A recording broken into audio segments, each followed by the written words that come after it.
Doctora Leticia Calderón Chelius, investigadora del prestigioso Instituto Mora y ella misma una muy reconocida experta en las relaciones México-Estados Unidos.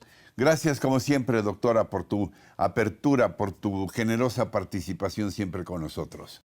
No, hombre, Ricardo, muchas gracias, muy amable y encantada de escuchar y platicar contigo. Leticia, ¿te sorprendió? ¿Qué tanto te impactó o no el discurso pronunciado por el presidente López Obrador ante cancilleres de América Latina? ¿Crees que se puede hablar en las décadas recientes de un antes y un después en las relaciones de México hacia el exterior, un antes y un después, teniendo como epicentro este discurso?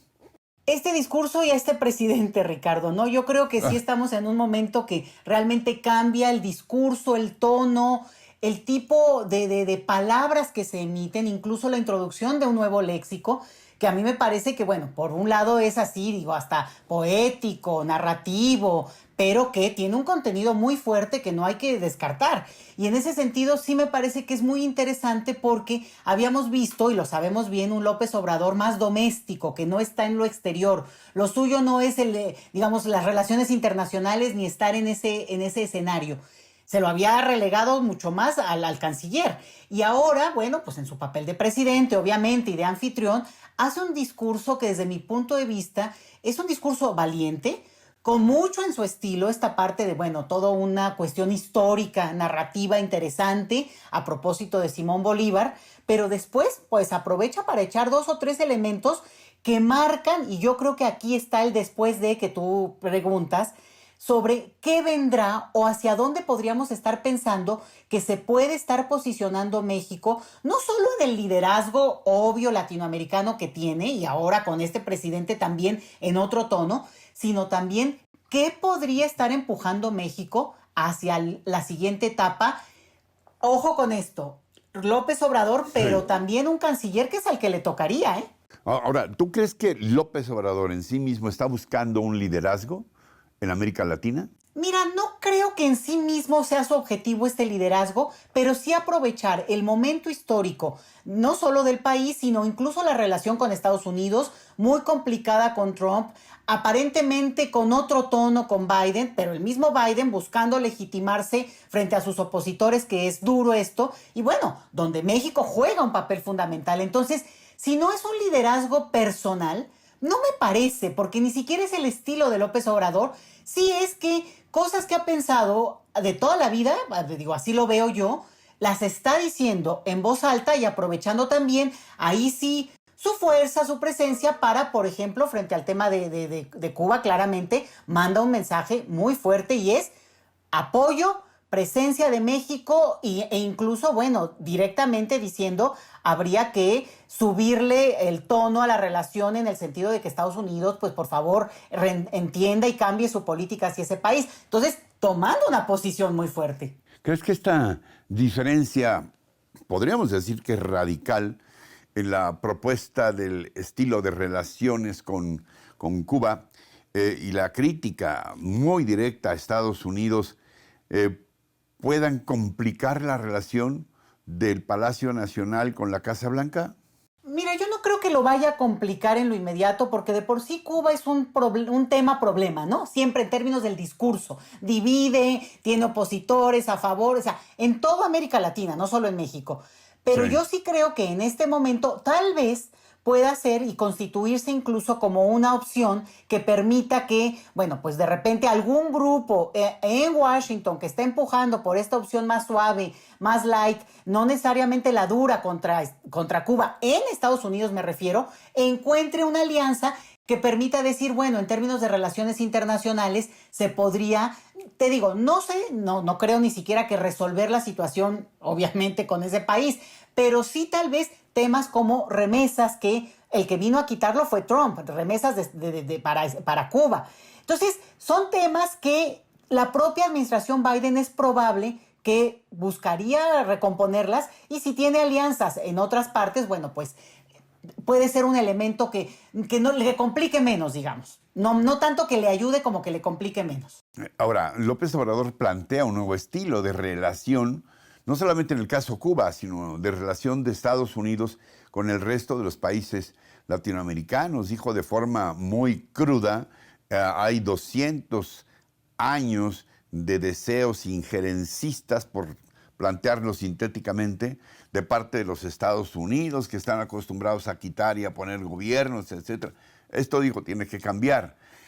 Aquí hay también un replanteamiento histórico, no sé hasta qué grado lo ves. No, pues totalmente, porque realmente lo sabemos. Digamos, cualquiera que conoce la relación México-Estados Unidos, la historia de nuestro país, sabe lo que ha constituido no solo para nosotros, sino por América Latina, pues siempre esta presencia.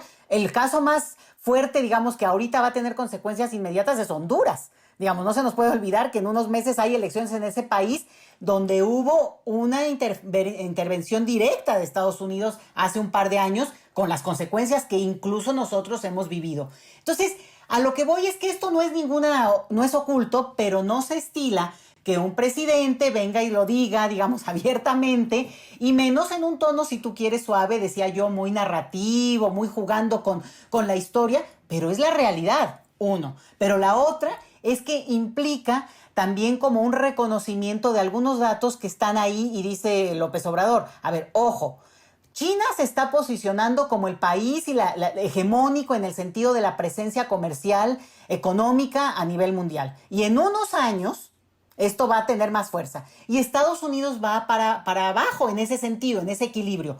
A Estados Unidos le conviene, y a nosotros, dejar la lógica del o integrarnos o oponernos permanentemente, y al contrario, generar una alianza distinta.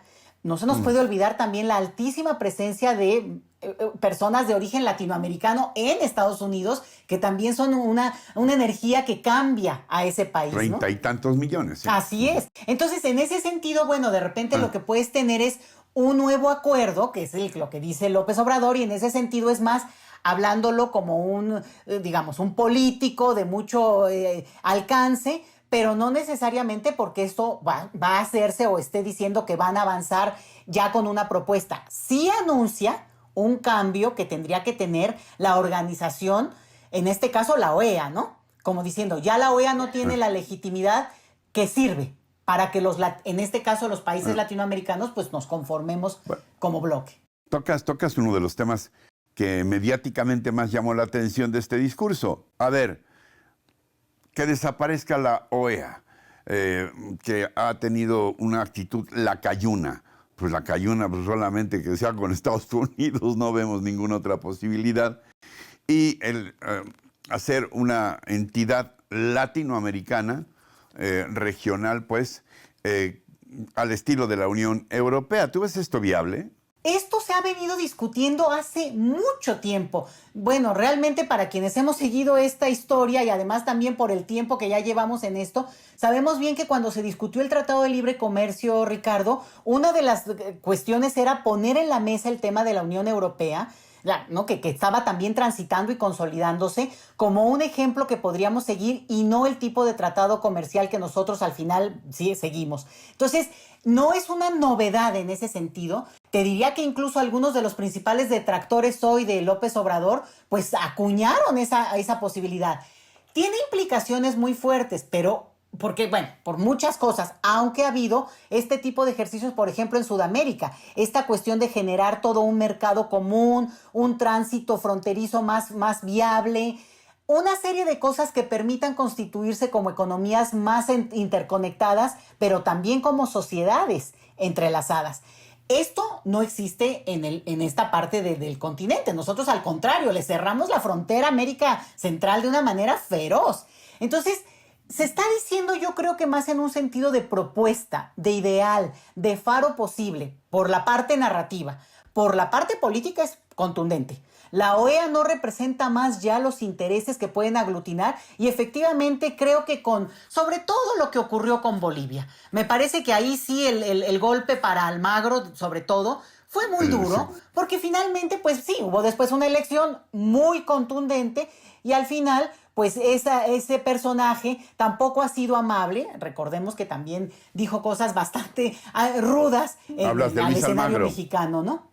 Luis Almagro, el secretario Exactamente, general. el secretario de la OEA. Y en ese sentido, bueno, pues sí, la OEA siempre ha funcionado como una instancia más plegada a los intereses de Washington que realmente América Latina. Tiene una funcionalidad, la ha tenido, pero por eso mismo dice, bueno, vayamos pensando en otro instrumento. No se dijo vamos a cancelarnos, vamos a quitarlos. Incluso me llamó la atención que él dijo, López Obrador, no se trata de bravuconadas. O sea, anunciando y diciendo, a ver, no va a haber, no se trata de ir contra Sansón a las patadas porque sabemos con quién estamos hablando, ¿no? Lo dijo textualmente. Y yo creo que en eso sí nos dio una lección ya López Obrador. Tal vez muchos pensaron en su momento que López Obrador ya en el poder frente a Trump iba a ser eso dinamita pura, ¿no? Y en realidad tuvo una actitud que fue toreando y finalmente, bueno, se fue ese presidente, llega otro de otro estilo y pues los torea de otra manera, pero realmente no ha sido una relación fácil, ¿no? ¿Tú crees que pudiera haber un choque de trenes entre López Obrador y Biden, sobre todo a partir de este discurso? Mira, yo creo que lo que sí puede haber es sobre todo, no tanto de los personajes, ¿sí? Yo sí creo que en otro nivel tiene que haber ya una serie de, digamos, reacciones. Me imagino sobre todo la recomposición de lo que finalmente es, qué horrible es, ¿eh? Porque los políticos viven en función de lo que va a seguir, pero la reelección posible, pero ahí más viene la figura de Kamala Harris. Entonces, ¿cómo lo perciban ellos? ¿Qué les es útil de un discurso como este? ¿Qué pueden aprovechar? Y ese pragmatismo estadounidense hay que tomarlo en cuenta. Si de repente lo ven con una utilidad, por ejemplo, comercial, por ejemplo, efectivamente como control migratorio, Ricardo, bueno, a lo mejor no tanto que abracen una propuesta de este tipo, pero que sí le bajen el tono a este apoyo que ha tenido, por ejemplo, la OEA, en una postura que ya está confrontada. Nada más te lo digo, hoy por hoy convocó más Marcelo Ebrard de países latinoamericanos que lo que puede convocar la OEA. Entonces ya eso es una señal de alarma fuertísima para esa institución. Algo más que puntualizar, nos queda un minutito, doctora. Algo que no te haya preguntado y que creas que es importante. Solamente decir que sí creo que vale la pena leer este texto, este discurso, sin filias ni fobias, como dirían, pero sí de una manera, digamos, histórica. Tienes toda la razón cuando decías, sí hay un antes y un después, porque sí hay un posicionamiento muy claro y habla de México, y ahí sí, pues somos México, ¿no? Doctora Leticia Calderón Chelius, gracias como siempre. Ha sido muy aleccionador escucharte. Gracias, Ricardo, y un saludo y buenas noches a todos. Gracias, igualmente para ti, buenas noches. Gracias. Y así llegamos al final. Gracias por acompañarnos. Los espero la próxima. Hasta entonces, hasta siempre.